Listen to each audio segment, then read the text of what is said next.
Once upon a time, there was a little donkey who carelessly wandered through the countryside, observing the clouds, the leaves on the trees, and the little birds flying above him. He was so distracted by everything he saw above his long ears that one day he didn't notice what was hiding under his hooves and fell into a well. Fortunately, the hole of the well was not so deep as to hurt him. However, it was narrow enough to prevent him from getting out, despite his attempts to climb. All he could do was tire himself out terribly in the attempt to get out. Desperate, he began to bray and cry with sadness, unable to climb back up. He was about to lose hope when he saw a shaggy and dirty little boy with a beaming smile on his face peering into the hole in which he was trapped. After seeing the trapped donkey, the boy ran away. The donkey felt relieved, thinking that the friendly boy had gone to seek help. However, the little boy actually went to call other friends to mock the donkey. The donkey had made a mistake in believing that the boy's smile was one of kindness, when it was actually one of malice. Everyone knew that mysterious little boy. He was the most mischievous in the village and always seemed to be looking for new pranks. At just 5 years old, he was known for his mischief. That day, he had gathered his friends for a prank. They made fun of a poor, trapped donkey. "What a stupid donkey, look at him. He can't get out of the hole he fell into," Eleuterio said to his friends, throwing a handful of dirt in the donkey's face. "I have an idea, let's grab the shovels and bury this stupid tuft," he said, turning to his father. The friends looked at each other. Nobody was convinced to do such a thing, but in the end they went to look for shovels and any other useful tool to fill the well with earth. When they returned and were about to start, one of them, Demetrius, spoke with a trembling voice. "I don't want to do it. I think it's better if I go home." Eleuterio mocked Demetrius, shouting in his face, "You are a chicken!" imitating the sounds of a hen and encouraging the others to mock him. Demetrius's cheeks turned red with shame. He could not stand being called a coward. So he snatched the shovel from another mate and was the first to start throwing dirt. Some boys, for fear of becoming the target of taunts, tried to throw as little dirt as possible, hoping that everyone would repent and leave the donkey alone. However, some, like Eleuterio, did more than just throw mud, stones, and dust to bury the donkey. They insulted and mocked him, saying things like, "Take this, you stupid donkey. It's to make you understand where you're walking, tuft."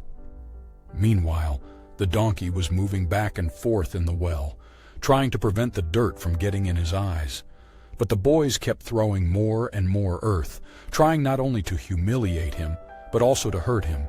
The well began to fill up, but the stoic animal did not let itself be buried. Every time the level of the earth rose by a centimeter, the donkey rose with his hooves on the same earth. The boys were too involved in the action to notice that the donkey was using that dirt as small steps to slowly approach the surface. After some movement at the bottom of the well, and positioning its legs to avoid being buried, the donkey managed to get close enough to the surface to get out on its own. It jumped out, leaving the boys surprised. Their surprise soon turned into fear when the enraged animal began to chase them all over the field. Eleuterio, the heartless boy, returned home with a big rip in his pants. This story presents us with 3 important lessons. The first is that of the donkey. In life, sooner or later, all of us find ourselves facing difficulties and feeling trapped. Often there will be people ready to criticize us and take advantage of us when we are most vulnerable. These people will try to humiliate us and make us lose hope. We have 2 options. We can remain still and feel like victims, waiting for the criticisms to bury our self-esteem, or we can learn from the story and use these criticisms as steps to get out of the situation. Therefore, reflect if anyone has ever treated you this way, and how you could react to show that you will never allow anyone to bury you again. The second teaching concerns the dirty little boy. This character imparts 2 lessons to us. Firstly, it reminds us that doing harm to others, especially if we take advantage of their weakness, will ultimately turn against us. What we inflict on others will come back to hit us like an enraged donkey. Therefore, it is better to think twice before taking advantage of someone. Secondly, a happy person does not behave like the dirty little boy. This message in the story is more subtle and difficult to pinpoint, but it is clear that the neglected boy is an unhappy individual seeking revenge against the world. The next time you meet someone like this, try showing empathy. The third teaching comes from Demetrio. We often find ourselves in situations where friends push us or invite us to do things that we know are wrong and that we do not want to do. We do this sometimes to impress others or to avoid being ridiculed. However, the bullying and manipulation that we may be subjected to are unfounded. It is not a sign of intelligence or courage to yield to perform actions that we know are wrong. Demetrio, for example, would have shown more intelligence and courage by refusing to participate in his friend's foolishness.